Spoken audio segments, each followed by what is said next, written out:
Thank you for being here, everyone, and welcome to today's webinar hosted by the League of American Bicyclists called How Bentonville Became a Bike City, from bronze to silver and beyond. We are thrilled to have a great lineup of speakers today, but before we get to them, I'm going to share some housekeeping notes.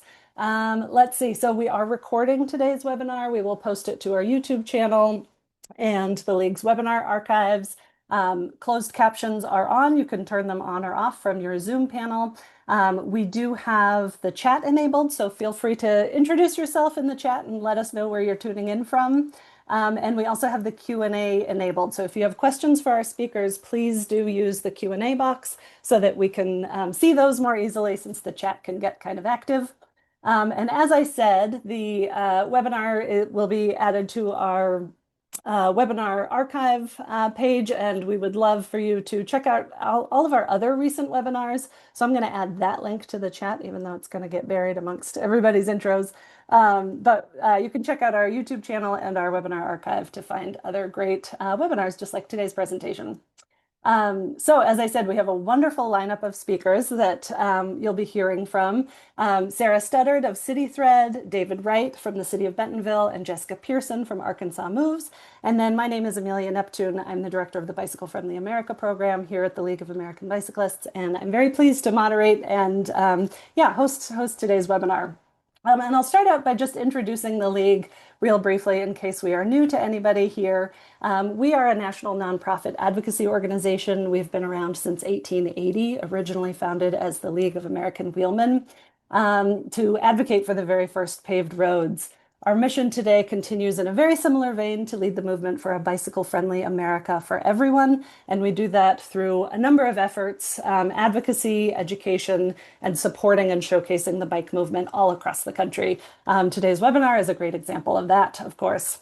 Our programs include the National Bike Summit, which is our annual conference in Washington, D.C., We have a federal advocacy arm who is up on Capitol Hill representing the rights and responsibilities of bicyclists year-round, the Bicycle Friendly America program, which I lead, and our Smart Cycling Education program.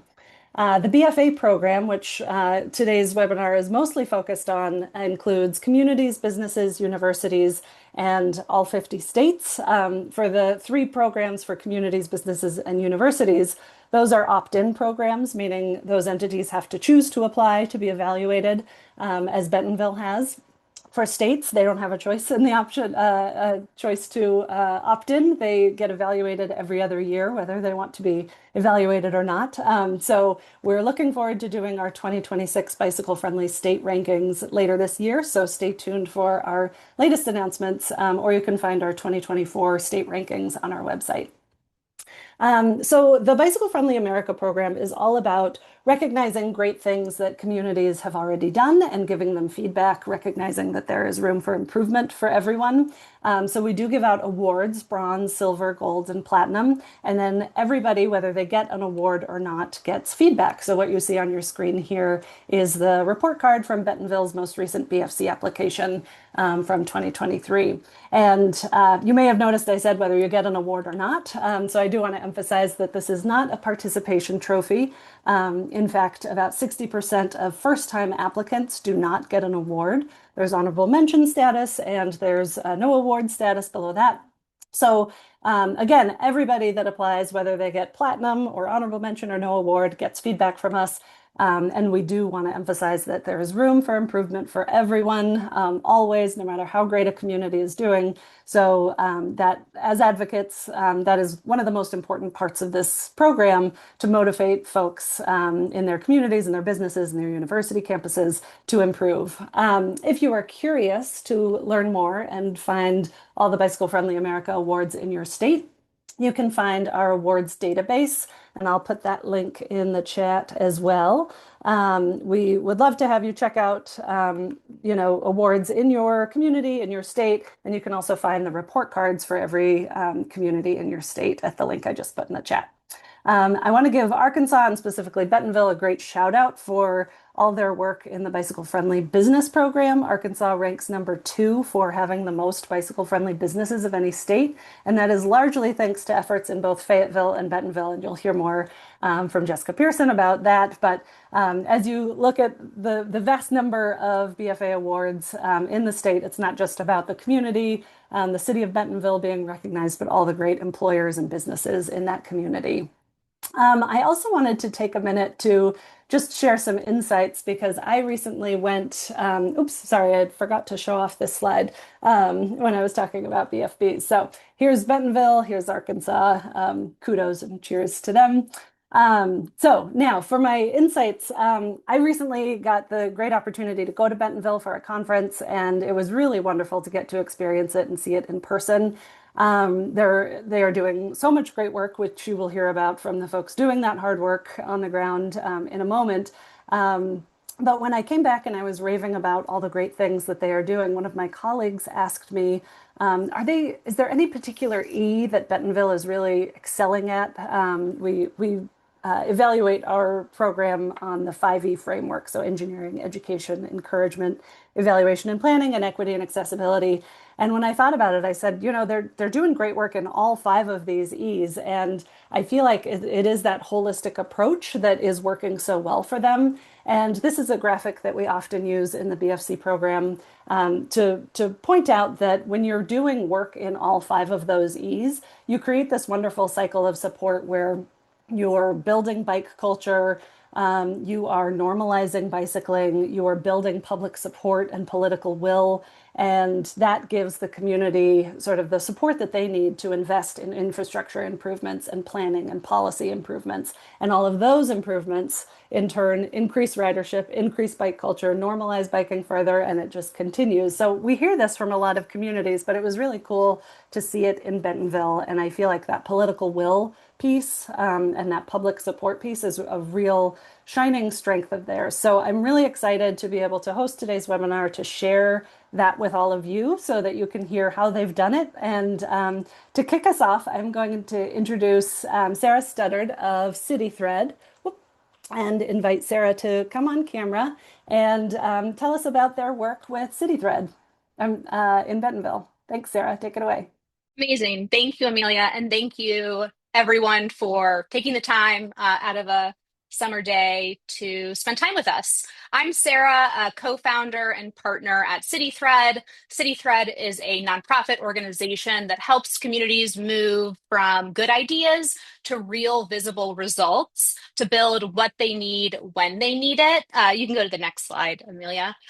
We work in communities of all shapes and sizes across the US.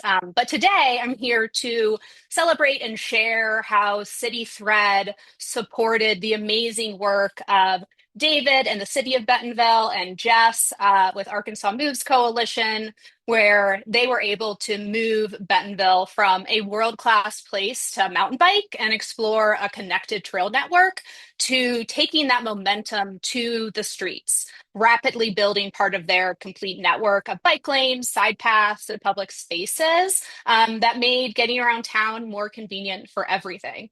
And the story is not just about adding bike lanes. We'll also talk about how the league really supported their work on going from bronze to silver, and I think gold in the future, but really about changing the way a city makes space for more people, more trips, and more everyday connections. Next slide.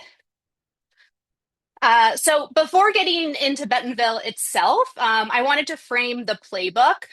This is an approach that the city of Bentonville and the coalition that helped accelerate the work there used, facilitated by CityThread. And this is meant to be a practical guide for communities and partners who want to move from isolated projects toward a more connected and people-centered system.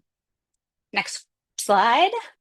And we all know is that in every community, there may be support for biking, but there's still lacking a clear way to connect those projects, into a network that actually helps people for everyday trips, but also benefits people who drive or people who walk because there is a clear space among that connectivity that makes sense to all residents. And so the playbook really helps close that gap by turning broad ambitions, plans on a shelf, or plans that are getting chipped away and could be chipped away faster into a usable approach. Next slide.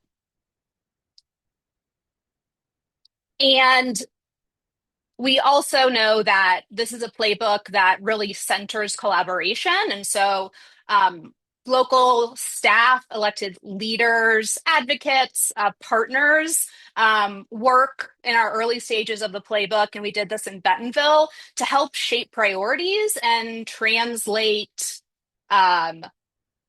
what the collective ecosystem of stakeholders sort of vision is into an actionable plan to be able to deliver on the promise, whether it's local government or a community organization makes, to be able to deliver on that. Next slide, please. And so Bentonville was an amazing opportunity and case for City Thread to partner with them to use our playbook because it really showed what can happen when a city connects recreation, transportation, downtown access, neighborhood access into one bigger picture that makes it more than a bike story. It makes it a city building story. Next slide. And so, like many places, Bentonville did not begin when we began working with them in 2022 as a place that was easy to bike or walk or, even carpool your kid without, being confused about what was happening. But there was a lot of momentum and local interest. And so our playbook is really established on these four steps, which is establish a shared goal, align partnerships, resource partners, and build projects fast. Next slide, please. And establish a shared goal sounds super simple, but it can be incredibly complex. We ensure that, and Bentonville demonstrated this, shared goal needs to be time bound, being able to be measured by time. It also needs to have other metrics. In this case, it was the amount of miles that Bentonville could do in a certain amount of time. And it needs to ensure that all of the stakeholders, residents, community orgs, elected leaders, city staff, all agree in that shared goal, all agree that that will be the primary focus, and ensure that all parties are focused on the exact same thing. It's easy to explain and it's easy to measure. Next slide. And then the next stage after you have an agreement on the shared goal is aligning all of those partners to be able to act to implement.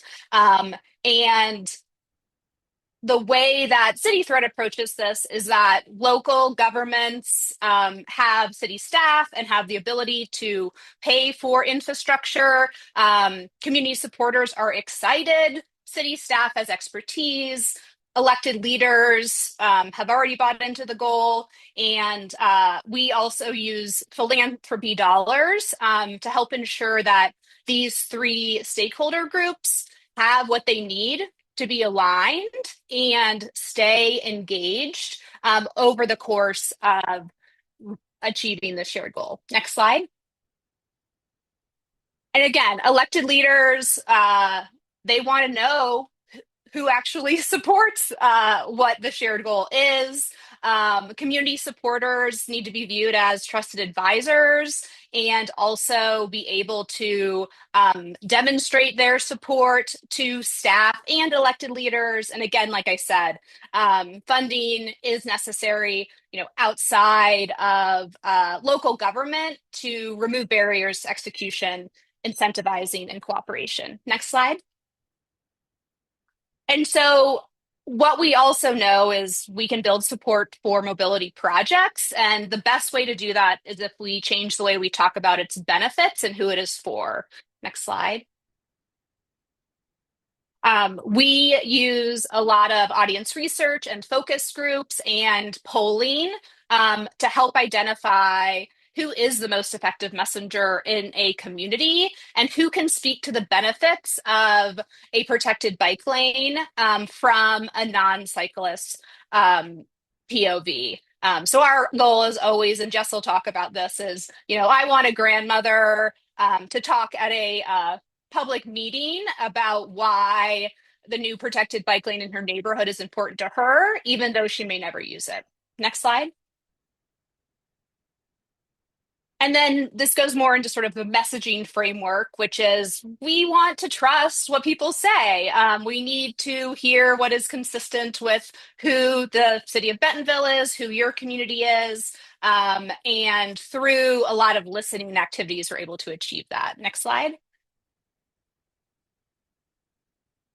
And what we found through surveys across the country is that the most common motivation that guides how people choose to either support or use different types of active transportation is being in control of their schedule. Next slide. And so knowing that being in control of your schedule is sort of what's driving voters and residents allows us to speak directly to the majority of people in our communities who are not riding bikes with a value proposition that bike infrastructure will benefit them, regardless of if they make a mode shift. At City Thread, we really partner with communities to get the infrastructure built, knowing that there are great partners like the league and on the ground that can do some of the more behavior change work. Next slide. And you can just run through this till it gets to the end. Yeah. The resource partners piece is really what I just explained. We believe that communication is super important in building support. And we also trust and believe in the aspect that people who are doing work and maybe have been doing it as a volunteer for a decade should be compensated for that work. And so ensuring that there is resources for the community level individuals to participate. And then also that elected leaders and city staff have what they need in order to move quickly. Next step. Next slide. And again, this just looks like building trust and collaboration among these through stakeholder groups. And after David and Jess talk, I will show you how we applied this to Bentonville more specifically. Next slide. And then you've got everyone organized, you have an implementation plan, and then you move. You move quickly. And so you're able to be consistent and predictable, which builds more trust, activates more support, and you sort of can repeat and revise. And just a little piece here around community engagement processes. What we found is that having more community engagement meetings doesn't necessarily mean that you're going to deliver a higher quality output. And so this is where listening and communication becomes really important. You can see here, Austin they built 115 miles in 2 years at 89% of high comfort bike lanes, compared to Denver, where I'm sitting here now, who had over 40 public meetings, but delivered a lower quality. And so it really is around how to give elected leaders the political cover to move quickly and ensure that residents understand the engagement process and that it's messaged again to them in an authentic way. It's not a special niche thing, that it is a community building effort. Next slide. And again, acceleration, is not a straight line. It's gradual with iterations. And Bentonville, I can't wait for you to hear from David and Jess to hear how they did that. Thank you. Awesome. Thank you so much, Sarah. That was great. And now I am very excited to introduce David Wright from the city of Bentonville. David, I'll let you. Thanks, Amelia. And so as I start here and I go through all of this, I think that the number one thing that's really important for me to emphasize today is that when you talk about Bentonville and you talk about the pace that we went, I think our secret sauce here really is collaboration. When you look at who is responsible for the success that we have here, I don't know that we can say that it truly is just the city of Bentonville or one department inside that city. It really is a result of so many different organizations, whether that be government-based organizations or nonprofit that are helping us maybe reach that vision, reach that goal, and understand exactly who it is as a city that we can possibly be.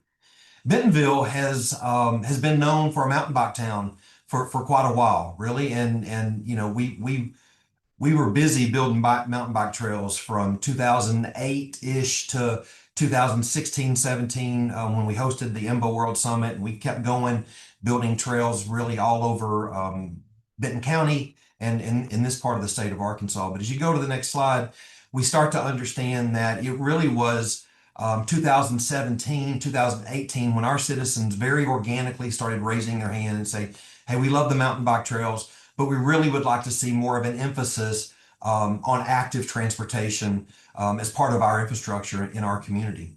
Coincidentally, the Play Bentonville plan that was adopted in 2017 really said that we heard our citizens say a lot of this, and we wanted to focus on how do we go there a little more specifically. That Play Bentonville plan was really a parks and recreation plan, and a lot of our trails at that point had been recreation based. But we heard during those, dozens of public meetings, we heard citizens say that while we love the trails, we don't love how they oftentimes come to this abrupt end. So what we did is we heard our citizens, and a year and a half, 2 years later, we launched the Connect Bentonville plan, the Connecting Bentonville plan. Tool was our team that led that project with us.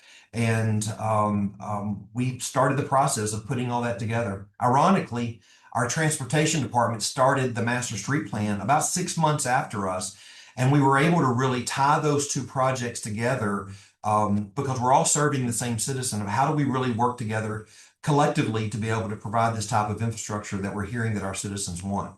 As part of the master street plan, we were able to ask the question in the survey of do you support additional cycling infrastructure in connection with your street projects? And overwhelmingly response, 87% of our citizens said yes.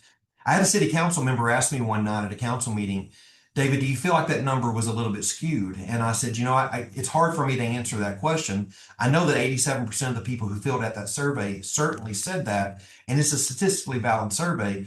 And I said, but what if it's 10% off? And that's a big miss in a survey result. But what if it is? That's still 77%, and it's still a very powerful number. So what we knew is that we had overwhelming support from our citizens to be able to move forward and to get these two projects on the same page. The next slide will show you the map that we were able to create of an adopted bikeways throughout our community. We knew that not every road in town needed bike infrastructure. What we wanted to do is to connect as many rooftops as we possibly could to schools and other destinations that people wanted to reach. And we knew that if we were able to put this plan in action and be able to move it forward, that more than 80% of our residents would have access to this type of infrastructure. This was an overall active transportation plan. But if you go to the next slide, we also knew that from a recreational standpoint is that we really wanted to create this loop around our community. And while it certainly serves as an active transportation link, it's also very recreational in the sense of that's a 35-mile loop around the community with different spokes that kind of come through there to tie you through if you're not interested in going 35 miles. That 35-mile system, very similar to what they have in a Minneapolis as a Grand Rounds type infrastructure. We wanted to be able to provide that for our citizens here locally. When you look at the last two maps that I showed you, those two maps are not just in the Connect Bentonville plan, they're also in the Transportation Street Master Plan. So as we are able to move those plans forward, we're on the same page as we go through here. As developments occur, they're working off the exact same map. So that collaboration between the Parks and Recreation team and the city's transportation team was critical in the long-term success of these two plans. Even the cut sheets that we provide as part of that was really the same in both documents, providing those roadmaps or providing those examples to the developers. And then we approved these plans not by resolution, which is a recommendation. We approved them by ordinance. And we made sure that any development that occurred, whether it be a city project, whether it be a private development project, had to provide this type of infrastructure as associated with these two plans. So if you're building a neighborhood that's along one of those maps, and it calls for a road that bike infrastructure is on, by law, the developer actually has to include that infrastructure along with their project. Next slide. So as we launch this, grand vision of how do we move quickly? How do we really show our citizens what can we do? We hear you. We want to show our citizens we hear you, and we want to act as quickly and as swiftly as we possibly can. We did a couple things. One, right before we approved the plan, we were wrapping up a design project to be able to roll out infrastructure improvements literally right after the city council voted yes to adopt these. We wanted to show people right off the bat that we heard them and we were going to be successful. Part two is that how do we move the needle forward so we can build this as fast as we possibly can. Here comes Sarah and the team from CityThread to help us establish that roadmap of how we can really put this infrastructure together and do so as timely as we possibly can, and build the support from our citizens and our neighbors to be able to build this. Again, I go back to all of those plans that we had in the bike ped master plan, in the transportation plan. Each of those plans had more than 2 to 3 dozen public meetings with so many different groups: our nonprofit partners, our philanthropy partners, our public schools, our tourism bureau, our chamber of commerce, and citizens at large. We heard exactly what it is they wanted. We understood where that map needed to go, what people wanted to be connected to, and then we had to go to work doing this. Sarah and her team helped us put together that roadmap to do this. Not every project was a new build. A lot of them was a road diet or a retrofit to projects that, quite frankly, were overbuilt at one time. And how could we, redesign that existing infrastructure to be able to accomplish what we wanted to accomplish in these areas?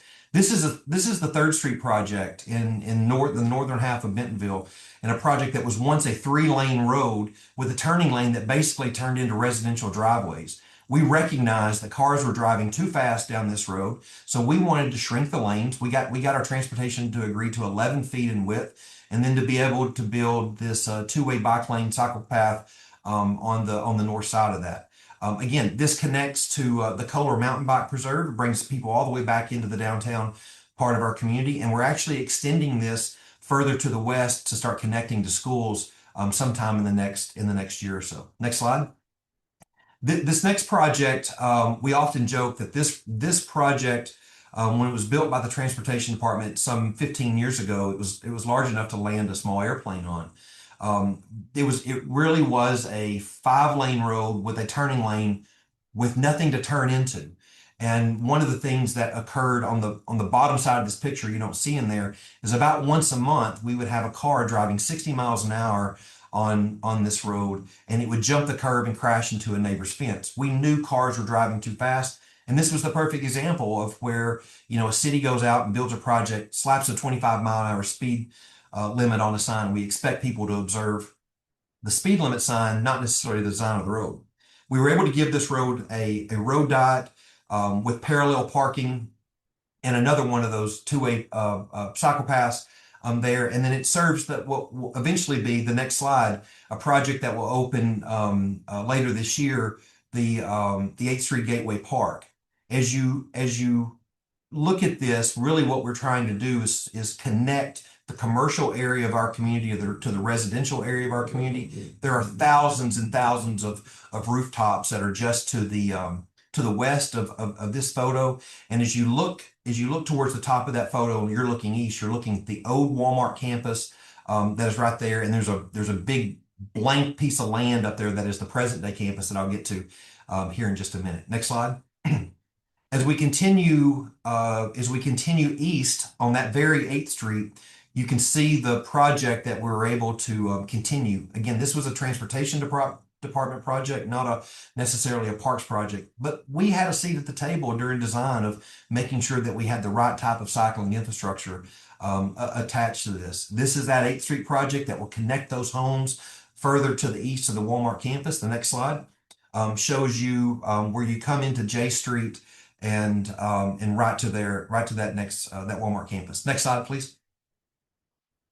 As we gain this momentum and we started talking about this type of infrastructure and it started becoming public, we found out that the other developers in town wanted to jump on board and roll their sleeves up and be part of this. This is the Walmart campus. It opened last year, and the Razorback Greenway, a piece of infrastructure that's been in place for a decade or longer, that stretches from Bella Vista to the north to Fayetteville to the south. It's a 45-mile trail in length. And we knew that Walmart wanted 10% of their associates to be able to ride a bicycle to work on a daily basis. In order to be able to do that, they had to put the Razorback Greenway through the middle of their campus, not the outside of the campus, not just touching the property line. It really needed to go through the heart of their campus.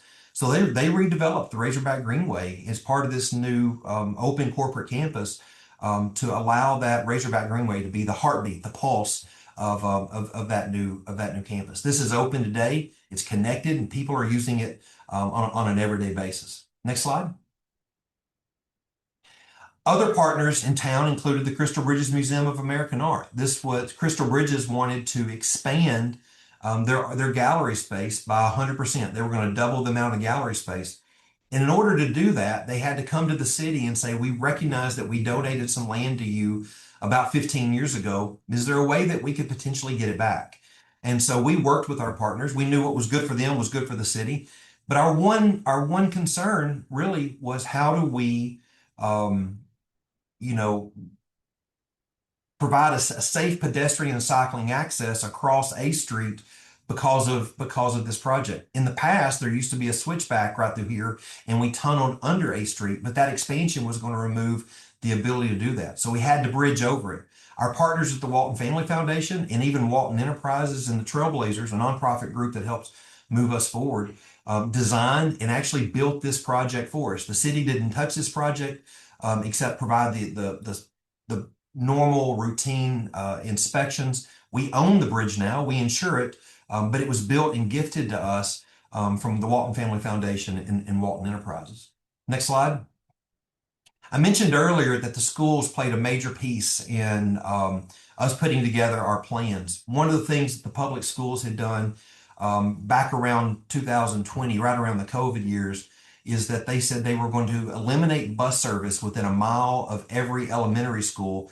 And I'm talking about the bus service that ran to that school. They said people who live within a mile ought to be able to walk or ride their bicycles to school. So we made an emphasis to make sure that we had connected sidewalks and trails leading to those schools.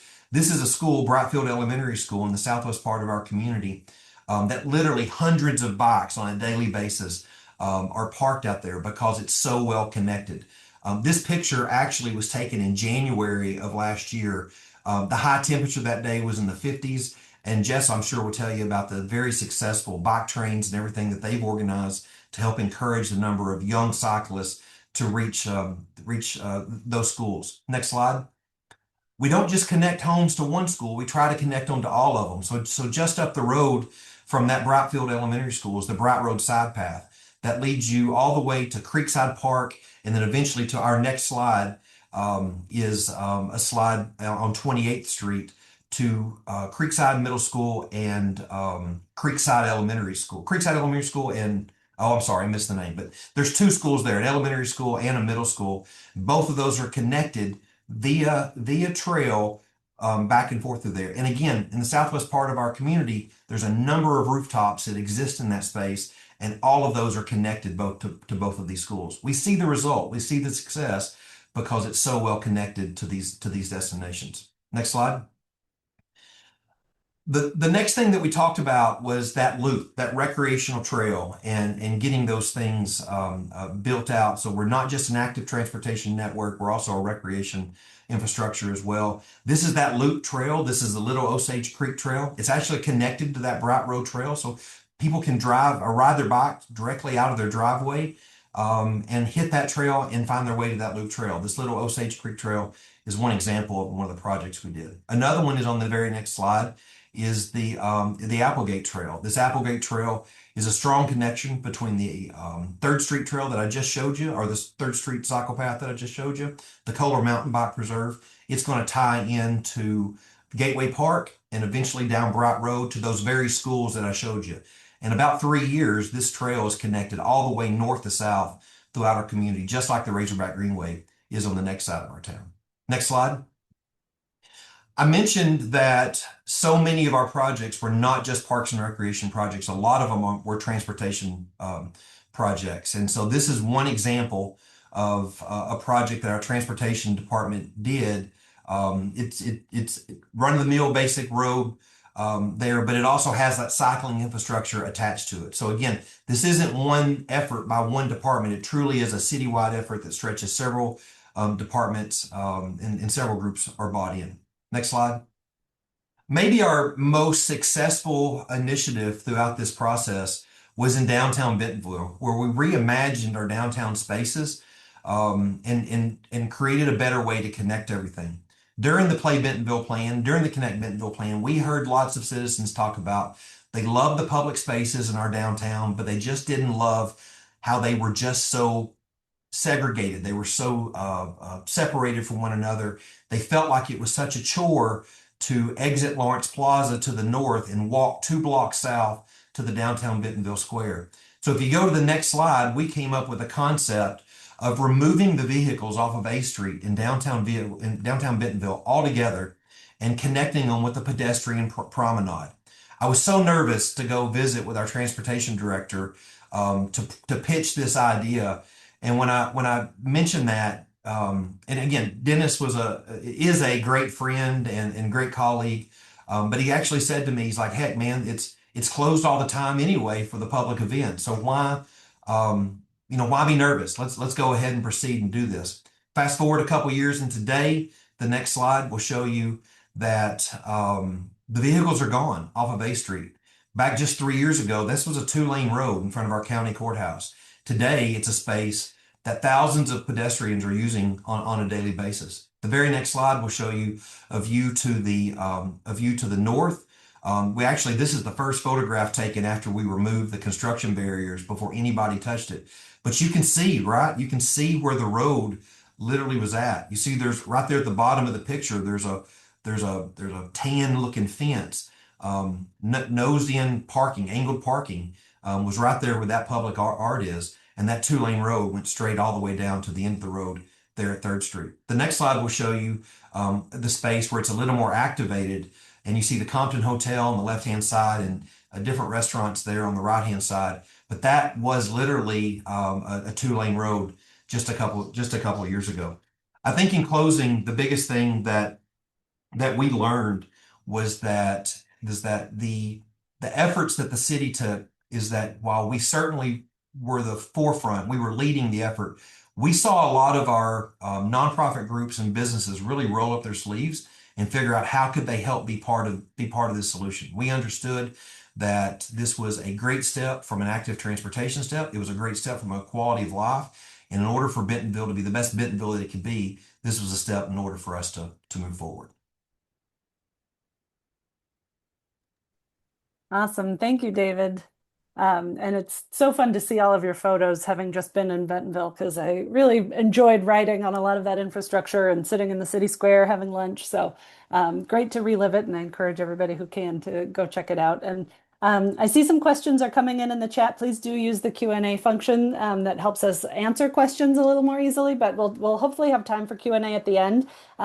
Next up, I'm going to introduce Jessica Pearson, who's the director of Arkansas Moves. And after Jessica, we will also have Sarah present briefly one more time before we do Q&A. So just to warn people, please do feel free to use the Q&A box so that we can answer those in writing as well. So Jessica, take it away. Yeah. Good afternoon, everyone. I am Jessica Pearson, founder of Arkansas Moves. Thank you, Sarah and David, for setting the stage so well. You have just heard how Bentonville invested in the physical network. My story is about how our community invested in the human network. Because while infrastructure is absolutely essential, infrastructure alone isn't what moved Bentonville from bronze to silver bicycle-friendly community. So today I'd like to share what happened beyond the bike lanes.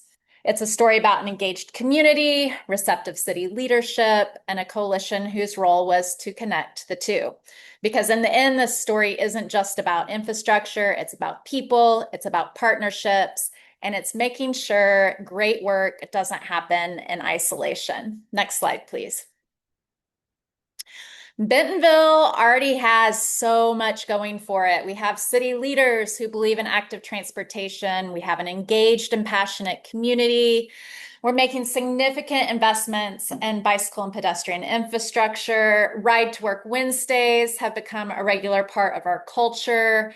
We launched a citywide e-bike rebate program that removed financial and physical barriers to transportation. And as David mentioned, families are biking together to and from school in the hundreds. Our most recent Bike to School week, we replaced over 800 car trips in 1 week alone. And the popularity of that program continues to grow. So you can genuinely feel the culture shifting. People aren't just recreating by bike anymore. They're beginning to see bicycling as transportation. By every measure, Bentonville is becoming a bike city, and yet we were still only a bronze bicycle-friendly community. That forced us to ask one simple question: what are we missing? Next slide. What we discovered was Bentonville didn't necessarily need to do more. We needed to do a better job connecting and showcasing what was already happening. The first missing piece was visibility. There are incredible bicycle-friendly programming and programs happening throughout our community, led by Bentonville Schools, People for Bikes NWA, Trailblazers, Walmart, businesses, neighborhood groups, volunteers, and of course, our multiple city departments that are making investments in this infrastructure. But many of those efforts weren't making it into the bicycle-friendly community application, and the league can't recognize work they don't know about. Our coalition already knew all the partners and the players, so we simply helped to tell the complete story. The second missing piece was awareness. When we looked at bicycle-friendly businesses and potential bicycle-friendly businesses, we realized we don't have a shortage of bicycle-friendly businesses. We have a shortage of bicycle-friendly business applications. Businesses told us they had never heard of the designation, or even if they had, they didn't really understand what the benefit was, or the call to action, like why should we apply? And something as simple as communicating, hey, you have all the makings of bicycle-friendly business. You submit this application. It actually helps the community's application and the community rating. And in most cases, that was enough of a benefit to encourage and get these businesses to come to the table. And then once they got to the table, they would look at the application and feel very overwhelmed. So that third missing piece was coordination. Business owners weren't asking someone else to do the work for them. They simply needed someone to guide them through the process, someone to help answer the questions, share examples, point them towards the resources, and introduce them to other businesses going through the same experience. So that's where Arkansas Moves really found its role when it comes to the bicycle-friendly community designation and advancing that. We don't build infrastructure, we build connections. Next slide. So we decided to try something simple. We hosted a bicycle-friendly business workshop, and it was simply me, and I think Brett and Terry McCormick are on the call as well. The three of us got together with Jamil, who had a relationship with the league and some connections, and we put together a workshop, and we invited all of the trail adjacent businesses and local bike shops, basically the low-hanging fruit. Who in our community do we know, if they were to come in and submit an application, have all of the makings to be a bicycle-friendly business? They simply just need an incentive or to take the initiative to submit the application. And so that's what we did. We walked through the application together. We answered questions, shared best practices, and we created a space where the businesses could learn from one another. And the results exceeded every expectation. Every single business that attended and submitted an application during that first bicycle-friendly business workshop received an award and a designation as a bicycle-friendly business. And that success created momentum. So we thought, okay, this is awesome. Let's do it again. And for our second workshop, we partnered with the Bentonville Area Chamber of Commerce, and we hosted the workshop at the Ledger, which is the world's first bikeable office building. Partnering with the chamber introduced the program to an entirely new audience. Hosting at the Ledger allowed participants to experience what a bicycle-friendly business actually looks like. Looking back, I don't think the workshops were successful simply because businesses completed applications. I think they were successful because businesses realized they were part of something bigger than themselves. They weren't just improving their own workplace, they were helping to strengthen the entire community. Next slide. Bronze to silver, the results speak for themselves. Bentonville grew from 6 bicycle-friendly businesses before we hosted our first workshop to 37 after 2 workshops. But honestly, I don't even think that's the most important number, because Arkansas Moves doesn't build bike lanes. We didn't launch the e-bike rebate program. We didn't create Ride to Work Wednesdays. Those successes belong to our city leadership and our incredible community partners. Our role is simply to connect these efforts, to celebrate them, to make them visible, and to help businesses receive recognition that they had already earned. And that's what helped move Bentonville from bronze to silver. Next slide. Silver isn't the destination. This fall, we'll host another bicycle-friendly business workshop because we know there are still businesses ready to become part of this movement. We're supporting Northwest Arkansas Community College as they pursue bicycle-friendly university designation, expanding the Bicycle-Friendly America network in our region, and we'll host a league cycling instructor seminar this fall to grow the number of certified instructors serving Northwest Arkansas and equip more people to teach safe, confident riding. Each of these efforts strengthens another piece of the Bicycle-Friendly America program, and together they'll continue to build momentum, not just here in Bentonville, but across Arkansas. Next slide. If there's one lesson I'd leave you with today, it's this: communities don't become bicycle friendly because one organization does great work. They become bicycle friendly when they create an ecosystem where great work is connected, celebrated, and shared. And that's exactly what the coalition model made possible in Bentonville. It connected an engaged community with receptive city leadership. It amplified the work of businesses, nonprofits, schools, and advocates. And it created a shared sense of ownership around our community's successes. So the coalition wasn't the hero of this story, the community was. The coalition simply helped bring everyone together, because in the end, infrastructure builds networks, coalitions build momentum. Thank you. Awesome. Thanks so much, Jess. And now I will invite Sarah back very briefly for just a few more remarks about, go ahead. Just again, to celebrate the achievement is that the city of Bentonville built actually a bit over 30 miles of new bike projects by the end of 2025. That is like a 295% increase in acceleration. And so it's something that any community can do. And Bentonville is a great example of that. Next slide.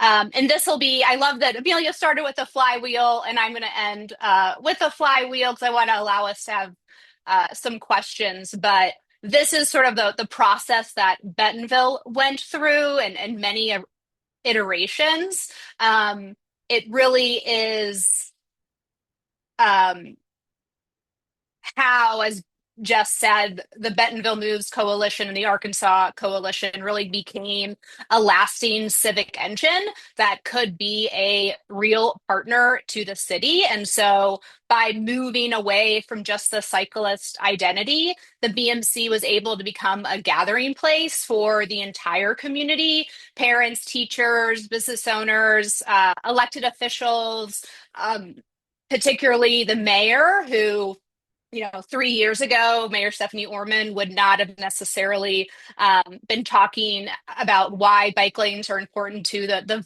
future of Bentonville, but it created a civic engine that can now be aimed at other local challenges, not just bike lanes. And I'll end it there. Thank you.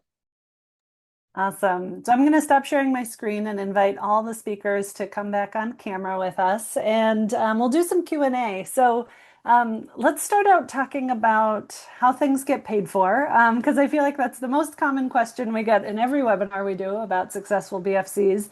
And Bentonville is so unique in having some private investment.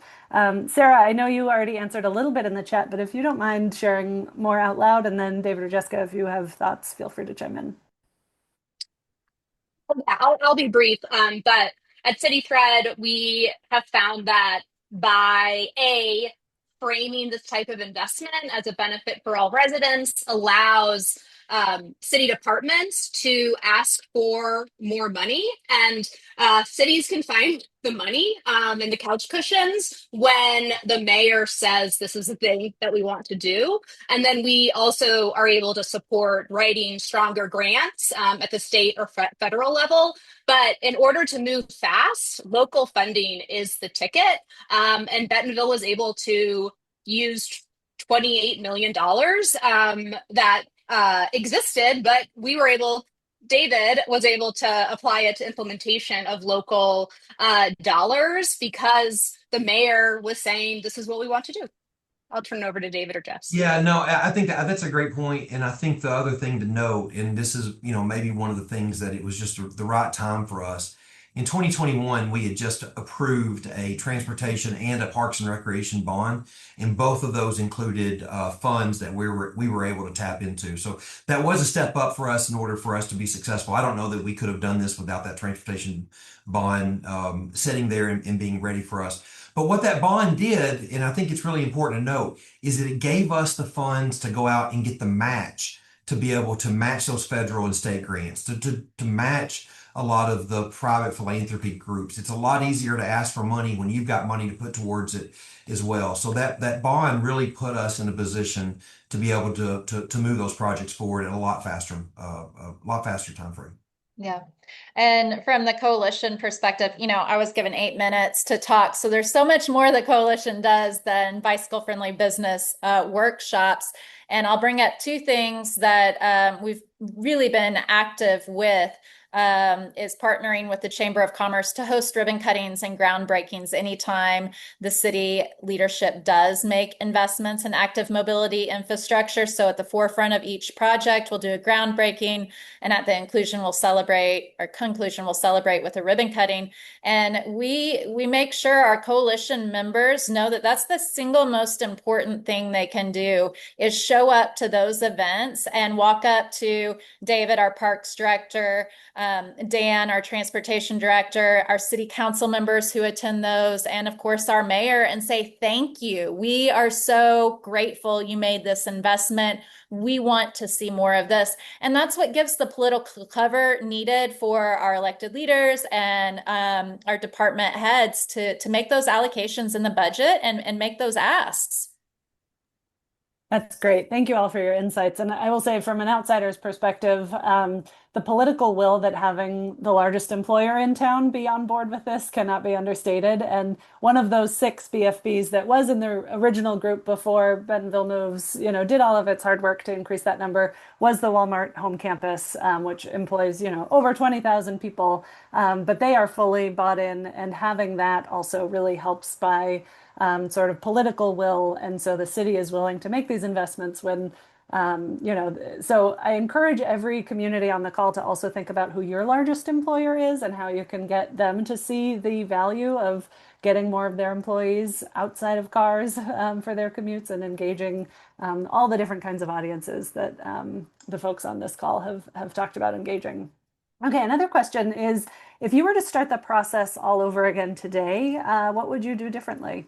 David, I'll start with you.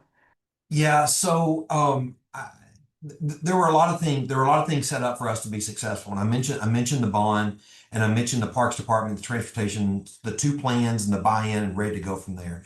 Our mayor was on board, our city council was on board, but I don't think that, and what may have even slowed us down a little bit, I don't think that the other city departments like planning, police, and most importantly, the fire department were aware and as bought in to this in the very beginning as they could have been. I think if I could go back 3 years ago, Jess, I think we would have probably made more of an effort to bring in not just a couple of the key departments that had the funding and were responsible building infrastructure.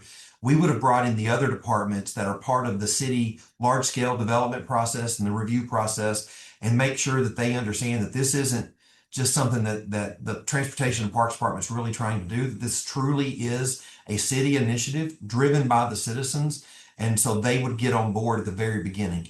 That teamwork is so important. I mean, Jessica built us an incredible team of citizens to be able to be our voice, but we really needed those team members internally in the city to help us find solutions to the problems that were identified throughout this process. I wish we had done a better job of that. We were covered, but it probably delayed us about 6 months and where we wanted to be. Nice. Jess, do you have any insights about anything you'd do differently if you were starting over again?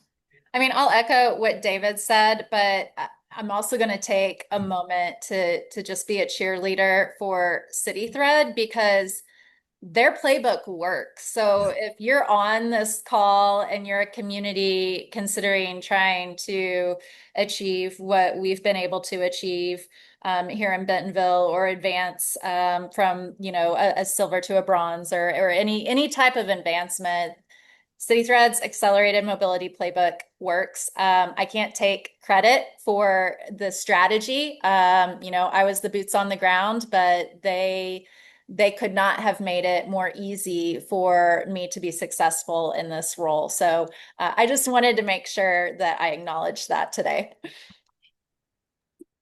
That's awesome.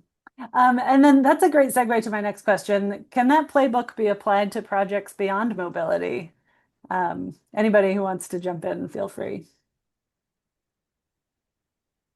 I'll go first.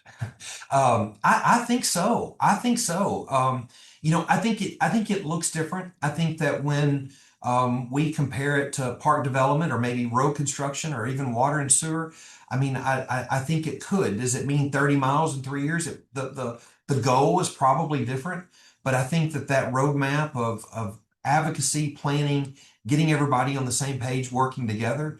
I think when you do that, it's remarkable what cities are able to accomplish when everybody are truly aligned. I think when you're aligned, the sky's the limit for a lot of communities in our country. And I think that if we did that more often, if we spent more time identifying the problem, identifying the vision, and all working together to get there, I think this can work in a lot of different types of infrastructure. Anything to add to that from anybody else? Go ahead, Sarah. Oh, I just dropped in the chat is that we are working in Southwest Missouri around using the playbook around water quality and access, community gathering spaces, and affordable housing. Right now, we're figuring out what the measurable goal is for those 3 things. But for us, the playbook is really about how to help local government and residents work better together to achieve their goals, and can be used across anything. It's really about institutionalizing a new way of engagement and looking at things like campaigns, regardless of whether it's bike lanes or swimming pools at every corner. It can work. Awesome. Well, I know we have a couple questions we didn't have time to get to, so I apologize. We'll try to follow up with folks, but I just wanted to make a quick plug for our next webinar, which is 2 weeks from today on federal transportation policy, which is a very hot topic right now, and also make a plug for our 2027 National Bike Summit, which we would love to see you at. So I'm dropping links for both of those in the chat. And we would love to see you there. We'll also do future webinars, probably with Jessica, about bicycle-friendly businesses. So we'll continue the conversation about how to engage with employers and businesses in your community. So stay tuned for that as well. And then finally, we would love your feedback on today's webinar. So there's a QR code on your screen, and I will also drop the actual link in the chat. Please feel free to give us any constructive feedback you have that will help us improve our webinars for the future. Yeah, we really look forward to hearing your feedback today. So thank you again to our wonderful panel of speakers. I really appreciate it, and I am so inspired to see all the great things you're doing in Bentonville, and Sarah, that City Thread is doing across the country. And thanks everybody who tuned in. We will share the recording and the slides via email later this week, and we look forward to seeing you on the next webinar. Thanks everybody. Take care. Bye-bye.